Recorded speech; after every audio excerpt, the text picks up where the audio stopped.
नमस्कार भाइयों। आज हम लोग यूपी विशेषांक पे चर्चा करेंगे। ठीक है, ये मेरा पहला वीडियो है और इसके स्टडी टू यू चैनल पे आपका स्वागत है। चलिए बिना कुछ समय गंवाए अपने हम कीमती समय को प्रयोग करें पढ़ने में।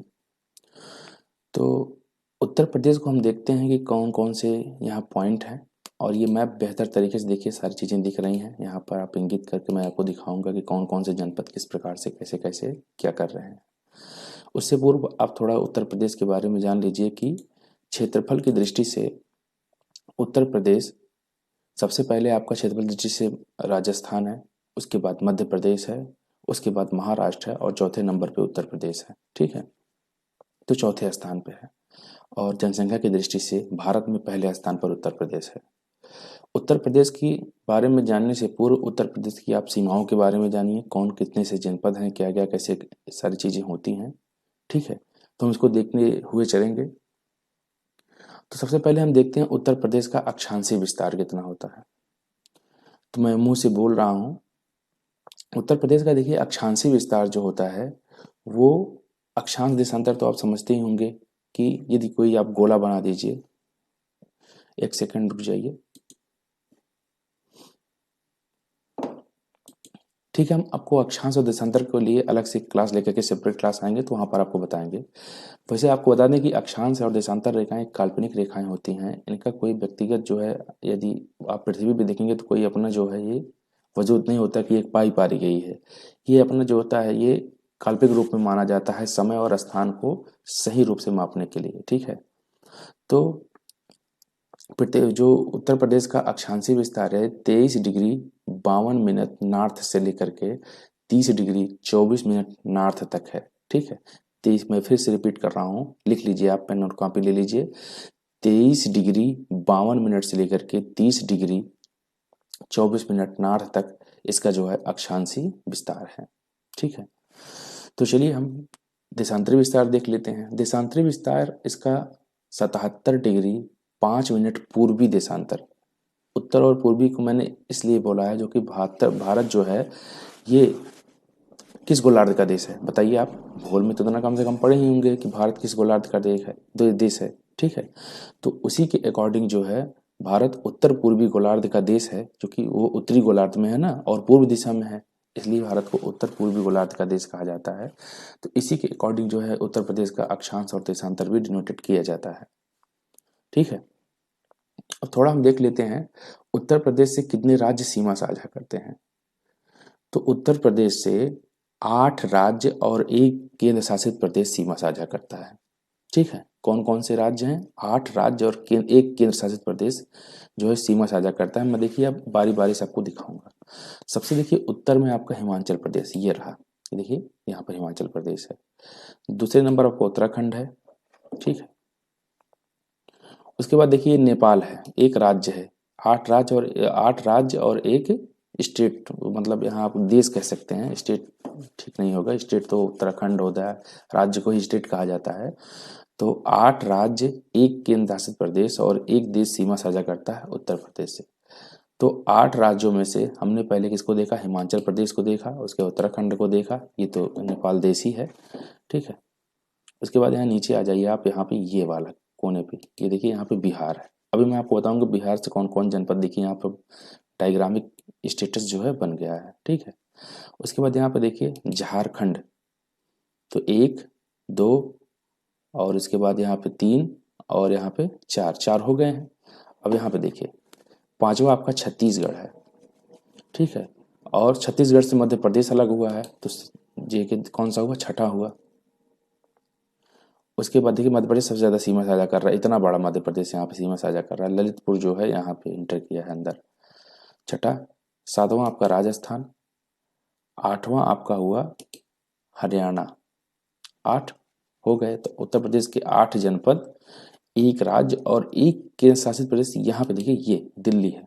ठीक है, दिल्ली, तो दिल्ली जो है ये भी केंद्र शासित प्रदेश है, उत्तर प्रदेश के साथ सीमा साझा करता है। तो आई होप आपको क्लियर हुआ होगा कि कौन कौन से जो है जनपद, सॉरी राष्ट्र, जो स्टेट जो हैं सीमा साझा कर रहे हैं उत्तर प्रदेश से। ठीक है यार, मैं पढ़ाते पढ़ाते कुछ और सोचता रहता हूँ। ठीक है, तो ये चीज़ें हुई। अब उसके बाद में हम थोड़ा देखते हैं कि कौन कौन से राज्य के साथ जो है जनपद कौन कौन से साझा करते हैं, इसको भी देखना जरूरी है। और यही क्वेश्चन पूछे जाते हैं कि ये तो नॉर्मल क्वेश्चन है कि कौन कौन से 8 राज्य एक के साथ प्रदेश ये राज्य हैं, इस स्थिति में तो पूछ लिए जाते हैं। सबसे इम्पोर्टेंट है कि किस राज्य से कौन कौन सीमा साझा करता है, ठीक है, तो उसको काफ़ी देखना इम्पोर्टेंट है। तो हम देखते हैं, जैसे अब मेन मेन लोकेशन मैं आपको दिखाता हूँ। यहाँ पर देखिए सहारनपुर सबसे उत्तर में है, सहारनपुर सबसे उत्तर में सहारनपुर है, और सबसे दक्षिण में आपका जो है सोनभद्र है, ठीक है। अभी अब लोकेशन देखिए, सबसे उत्तर में सहारनपुर और सबसे दक्षिण में सोनभद्र है। सबसे पूर्व में आपका बलिया है, ये देखिए यहाँ पे सबसे पूर्व में बलिया है जो कि बिहार के अंदर किया हुआ है। और सबसे दक्षिण में आपका जो है दक्षिण मैंने बता दिया, सबसे पश्चिम जो है आपका शामली है, ठीक है। तो शामली यहाँ पे देख लीजिए हरियाणा के साथ सीमा साझा करता है। उसके बाद हिमाचल प्रदेश के साथ जो है सहारनपुर सीमा साझा करता है। बलिया बिहार के साथ सीमा साझा करता है, और सोनभद्र आपका इसकी राजधानी है रॉबर्टसगंज। तो ये जो है आपका 4 राज्यों के साथ सीमा साझा करता है, एक बिहार, एक देखिए यहाँ सोनभद्र, देखिए यहाँ ये वाला रीजन जो है बिहार के साथ। अब मैं आपको जिला बताता हूँ कौन कौन सा जिला कितने राज्यों के साथ सीमा साझा करता है, ये आप नोट करिए। तो ये देखिए सोनभद्र जो है ये बिहार के साथ भी सीमा साझा करता है। अब बिहार से अलग हुआ है झारखंड, तो झारखंड के साथ यहाँ भी सीमा साझा कर रहा है सोनभद्र। सोनभद्र देखिए नीचे छत्तीसगढ़ से भी सीमा साझा कर रहा है, और यहाँ पर देखिए मध्य प्रदेश से टोटल सीमा साझा कर रहा है, ठीक है। तो ये चीज़ें हैं, आप इसको नोट कर लीजिए। सोनभद्र कौन कौन से हैं, तो ये देखिए मध्य प्रदेश से इतना रीजन जो है ये साझा कर रहा है। उसके बाद छत्तीसगढ़, यहाँ पे झारखंड, और यहाँ पे बिहार, ठीक है। अब थोड़ा देखते हैं बलिया के बारे में। तो बलिया देखिए यहाँ पर सबसे पूर्वी जिला बलिया है। बलिया देखिए सिर्फ बिहार के साथ सीमा साझा करता है, ठीक है। बलिया के दक्षिण में गाजीपुर है, और उत्तर में देवरिया है, और पश्चिम में आपका जो है क्या है ये मऊ है। तो मऊ, देवरिया और गाजीपुर से कौन ढका हुआ है, आपका बलिया है, ठीक है। इधर आप थोड़ा सा आप यहाँ पे देखेंगे ये वाला सोनभद्र यहाँ पर देखिए ऊपर चंदौली, यहाँ जगह चंदौली दिख रही है, और यहाँ पे मिर्जापुर दिख रहा है। चंदौली और मिर्जापुर के दोनों तरफ से ये सोनभद्र घिरा हुआ है। सोनभद्र जो है खनिज की दृष्टि से काफी महत्वपूर्ण है, इस पर हम आगे चर्चा करेंगे, ठीक है। तो ये चीजें हुई सोनभद्र के बारे में, और सबसे दक्षिण दिशा सोनभद्र, सबसे पूर्वी जिला बलिया के बारे में। अब थोड़ा हम उत्तर और पश्चिम देख लेते हैं, बगल ही बगल है। देखिए यहाँ पर सहारनपुर है। सहारनपुर को आप गौर से देखेंगे तो सहारनपुर 3 राज्यों से घिरा है, सोनभद्र 4 राज्यों से। कौन कौन से, सबसे पहले आपका होगा, देखिए मैं सोनभद्र को याद करने की ट्रिक बताता हूँ। देखिए बिहार आप याद कर लीजिए और मध्य प्रदेश याद कर लीजिए, ठीक है। बिहार से अलग हुआ है झारखंड, और मध्य प्रदेश से अलग हुआ है छत्तीसगढ़। तो दोनों जब दोनों से अलग हुए हैं तो वो दोनों जो हैं एक दूसरे के अगल बगल ही हैं। तो आप ये देख लीजिए, और है भी वैसे, तो आप उसको जोड़ लीजिए वहां से, ठीक है। तो वहां पे आपको सोनभद्र किससे हो जाएगा, बिहार, छत्तीसगढ़, झारखंड और मध्य प्रदेश, ठीक है। अब यहाँ पे सहारनपुर 3 राज्यों से जुड़ा हुआ है। सहारनपुर के उत्तर में हिमाचल प्रदेश है, पश्चिम में इधर जो है हरियाणा है, ये देखिए हरियाणा इधर है, और इधर जो है क्या है आपका हिमाचल प्रदेश, और इधर पूर्वी क्षेत्रों में उत्तर पूर्वी में आपका उत्तराखंड है, ठीक है।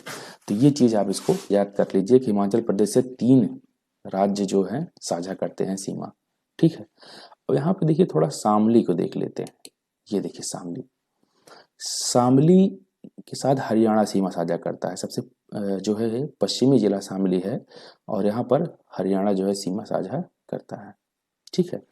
तो ये चीजें हो गई आपकी उत्तर में जनपद, पूर्व में जनपद, पश्चिम में जनपद और दक्षिण में जनपद, ठीक है।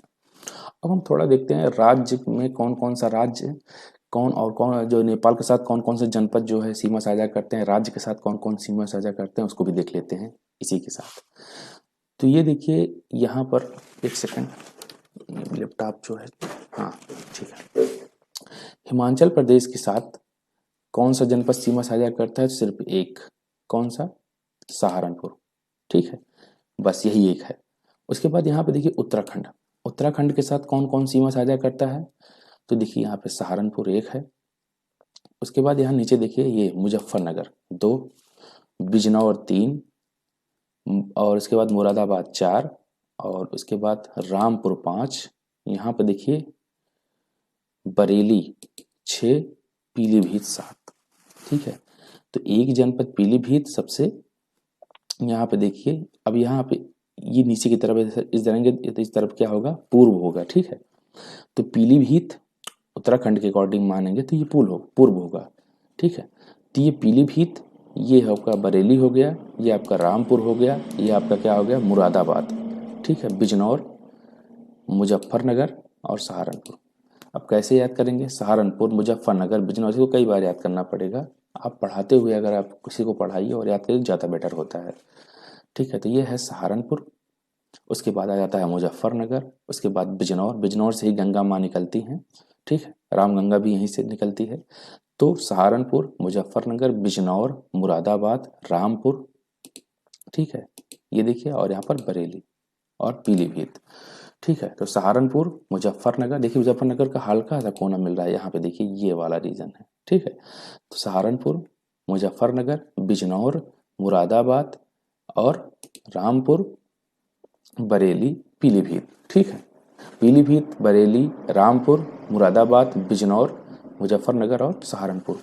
इसको आप कम से कम एक एक दिन में एक एक चीज़ याद करिए। ठीक है, तो ये चीज़ याद हो जाएगा, कोई दिक्कत नहीं यार। अगर एक आप एक क्विक डाइजेस्ट की सिस्टम को बना लीजिए कि मुझे एक राज्य से उत्तर प्रदेश की कौन सी सीमा साझा करनी है, उसके बारे में देख लेते हैं। तो भैया सबसे पहले तो आपका उत्तर में सहारनपुर है, उसके बाद आप थोड़ा सा पूर्व दिशा में आएंगे तो मुजफ्फरनगर है। मुजफ्फरनगर में देखते हैं आप दंगा उंगा वगैरह बहुत ज़्यादा होता है, तो सहारनपुर उसके दक्षिण में, मुजफ्फरनगर, और इससे जिला भी आपको याद हो जाएगा कि कौन सा जिला किसके दक्षिण में चल रहा है। ठीक है, जैसे कि सहारनपुर सबसे ऊपर है, उसके बाद 2 जिले हैं उससे अलग हुए थे, तो मुजफ्फरनगर और शामली, ऐसे से याद कर लीजिए करके। ठीक है, तो सहारनपुर, मुजफ्फरनगर, बिजनौर। ठीक है, सहारनपुर, मुजफ्फरनगर, बिजनौर, मुरादाबाद, रामपुर, बरेली और पीलीभीत। ठीक है, जैसे कि आपको कोई रिश्तेदार रहता हो, जैसे कि मेरे घर वाले कुछ रहते हैं रिश्तेदार, तो मैंने बरेली और रामपुर में जो है वो काफ़ी दिन तक पुलिस में थे, डिपार्टमेंट में थे, तो ड्यूटी वगैरह कर रहे थे, तो वहाँ से हम लोग याद कर लेते हैं। तो कहीं ना कहीं आप डिनोट करके चीज़ें याद कर सकते हैं। आपके यार कोई मित्र हो वहाँ पे हो तो ये चीज़ें आप कर सकते हैं। ठीक है, अब यहाँ पे गौर करने वाली बात यह है कि पीलीभीत देखिए यहाँ पे, ये एक राज्य के साथ सीमा साझा करता है और एक जो है देश के साथ सीमा साझा करता है। राज्य कौन सा है, उत्तराखंड है, और देश नेपाल है। ठीक है, तो यहाँ पर आप इसको देखते रहिएगा कि पीलीभीत ये यहाँ पर है। तो उत्तराखंड के साथ आई होप आपको क्लियर होगा और हिमाचल प्रदेश के साथ क्लियर हो गया होगा। अब थोड़ा हरियाणा के बारे में देख लेते हैं, तब नेपाल पे चलते हैं। हरियाणा इधर देखिए, तो हरियाणा के साथ जो सीमा साझा करते हैं, पहला तो आपका सहारनपुर है 1, दूसरा इधर देखिए यहाँ पे शामली 2, तीसरा बागपत 3। ठीक है, और यहाँ पर देखिए अब ये दिल्ली आ गया है। ठीक है, यहाँ पे देखिए दिल्ली आ गया, दिल्ली को यहाँ पे छोड़ेंगे, जो कि गाजियाबाद जो है ये दिल्ली के साथ ही सीमा साझा कर जाता है। हरियाणा भी देखिए दिल्ली के साथ सीमा साझा कर रहा है, यही कारण है कि हरियाणा और पंजाब के किसान जो है यहाँ पे आके दिल्ली में प्रोटेस्ट कर सकते हैं, काफ़ी नज़दीक हैं ये लोग। यूपी के किसान भी छोटे हैं। अभी आपको पता ही होगा कि आज 28/1/2021 है, और 26 जनवरी को जो है जो लाल किले पर किसान जो है विरोध प्रदर्शन करते हुए उस पर कब्जा किए थे। तो चीज़ें यहाँ पर गरमाई हुई हैं, इसलिए जो है यहाँ पर इस बात पर मैंने चर्चा करने के प्रयत्न किया है। उसके बाद देखिए यहाँ पे गौतम बुद्ध नगर, गौतम बुद्ध नगर जो है ये वाला रीजन है, ये है गौतम बुद्ध नगर। ठीक है, जैसे ग्रेटर नोएडा वगैरह इसी में आते हैं। नोएडा को होते हैं new Okhla industrial development authority. ठीक है, तो वहीं से जो है गौतम बुद्ध नगर वगैरह जो जनपद है, इसी में सारी चीज़ें यहाँ पर अवस्थित हैं। ये है हरियाणा के साथ सीमा साझा करता है। उसके बाद यहाँ पर गौतम बुद्ध नगर हो गया, यहाँ पर देखिए अलीगढ़ भी है, यहाँ पर सीमा साझा करता है, और मेरठ। मैं इसका एक सिनॉप्सिस बना के आपको दूंगा अलग से, कोई दिक्कत नहीं, आप आज सूरत डिस्ट्रिक्ट देख लीजिए कैसे कैसे क्या है। ठीक है, तो ये देखिए मेरठ भी हल्का सा सीमा, मथुरा भी हल्का सा सीमा साझा करता है। ठीक है, मथुरा, मथुरा बेसिकली राजस्थान, मथुरा और आगरा सीमा साझा करते हैं दोनों, तो राजस्थान भी लगे हाथ देख लीजिए। एक सेकंड रुक जाइए, अरे यार, हाँ ठीक है, राजस्थान से देखिए कौन कौन सी सीमा साझा करते हैं, तो राजस्थान में यहाँ पे देखिए मथुरा और आगरा 2 ही हैं। ठीक है, उसके बाद आप एमपी आ जाइए। मध्य प्रदेश के साथ देखिए तो अब एक काफ़ी बड़ी सीमा साझा करते हैं। सबसे बड़ी सीमा इसी के साथ, तो सबसे पहले आगरा एक, दूसरा इटावा, देखते रहिएगा, आगरा, इटावा, और उसके बाद जालौन, उसके बाद झांसी, देख रहे हैं कैसे मध्य प्रदेश सीमा साझा कर रहा है। उसके बाद ललितपुर, उसके बाद यहाँ पर देखिए ये महोबा, आला रुदल वाला रीजन, उसके बाद यहाँ पे बांदा, चित्रकूट, प्रयागराज, यहाँ पे देखिए प्रयागराज जो है एमपी के साथ कैसे सीमा साझा कर रहा है, यहाँ प्रयागराज इलाहाबाद, उसके बाद मिर्जापुर, और यहाँ पे राबर्ट्सगंज या सोनभद्र, ठीक है। अब यहाँ पर मध्य प्रदेश यही लास्ट सीमा है। तो एक जनपद, दो जनपद, 3, 4, 5, 6, 7, 8, उसके बाद यहाँ पे 9, 10, 11 जनपद जो है मध्य प्रदेश के साथ सीमा साझा करते हैं, ठीक है। अब मध्य प्रदेश से छत्तीसगढ़ भी अलग हुआ है, तो यहाँ पर देखिए छत्तीसगढ़ से कितनी है, सिर्फ एक है, ठीक है, सोनभद्र। उसके बाद झारखंड से देखिए, झारखंड से भी सिर्फ एक है, सोनभद्र, ठीक है। अब यहाँ पे देखिए बिहार के साथ कौन कौन साझा करते हैं, ये है बिहार। तो बिहार के साथ देखिए चंदौली एक जनपद है, गाजीपुर दूसरा जनपद, उसके बाद यहाँ देखिए बलिया तीसरा, देवरिया चौथा, और पटरौना या कुशीनगर, पटरौना वहाँ का वो है हेडक्वार्टर है, तो कुशीनगर भी जो है देखिए यहाँ पर ज्वाइंट हुआ है इसके साथ। और महाराजगंज, यहाँ पर देखिए महाराजगंज, उधर मैंने पीलीभीत बताया था कि उत्तराखंड और नेपाल से सीमा साझा करता है, यहाँ पर लास्ट में महाराजगंज देखिए, महाराजगंज जो है यहाँ पर नेपाल के साथ सीमा साझा कर रहा है, और प्लस बिहार के साथ देखिए यहाँ हल्का सा बॉर्डर साझा कर रहा है, देख रहे हैं। अब ये मेरा दायित्व तो यही था कि मैं आपको यहाँ दिखाऊं कि महाराजगंज हल्का सा देखिए, यहाँ पे या देखिए यहाँ वाला जो थोड़ा सा कोना निकला हुआ है, यहाँ पर ये ज्वाइंट कर रहा है। उसके बाद देखिए अब नेपाल के साथ यही लास्ट होगा आज का। तो नेपाल के साथ कौन कौन से साझा करते हैं, तो नेपाल के साथ देखिए भैया महाराजगंज 1, सिद्धार्थनगर 2, बलरामपुर 3, श्रावस्ती 4, और बहराइच 5, लखीमपुर खीरी 6, पीलीभीत 7। पीलीभीत अब मैं आपको बोल रहा हूँ, पीलीभीत, लखीमपुर खीरी, बहराइच, श्रावस्ती। अब पीलीभीत में हम जानते हैं कि यहाँ पर टाइगर वगैरह मिलता है, तो ये नेपाल के साथ सीमा साझा करते हैं, यहाँ पे आप ज्वाइंट कर लेते हैं, पहाड़ी रीजन है, ठीक है। उसके बाद यहाँ आप देखेंगे लखीमपुर खीरी सबसे बड़ा डिस्ट्रिक्ट आपका है उत्तर प्रदेश का, ठीक है, ये लखीमपुर खीरी। उसके बाद बहराइच है, उसके बाद यहाँ पे श्रावस्ती है। श्रावस्ती में क्या हुआ था, श्रावस्ती जो है ये नेपाल के साथ सीमा साझा करता है, और ये बौद्धिज्म के मठ से भी जाना जाता है, ठीक है। उसके बाद यहाँ पे बलरामपुर है, उसके बाद यहाँ पे सिद्धार्थनगर है, यहाँ पर जो है यहीं पर सिद्धार्थ का जो है शायद जन्म हुआ था। और उसके बाद यहाँ पर महाराजगंज, ये देखिए महाराजगंज ये भी है। उसके बाद यहाँ पे फिर यही लास्ट जनपद है किससे, नेपाल से। तो 1, 2, 3, 4, 5, 6, 7 जनपद जो है नेपाल के साथ सीमा साझा करते हैं। तो बस आज के लिए इतना ही, कल हम ऐसे निरंतर वीडियो लाते रहेंगे, और मेरी कोशिश ये रहेगी कि मैं पॉइंट टू पॉइंट आपको यहाँ पर डिनोरेट करूँ। आज मेरी तबीयत भी ठीक नहीं है, ठीक है, तो कल हम आपको फिर नया वीडियो लगा कर देंगे और इसे बेहतर लाने का प्रयास करेंगे। नमस्कार।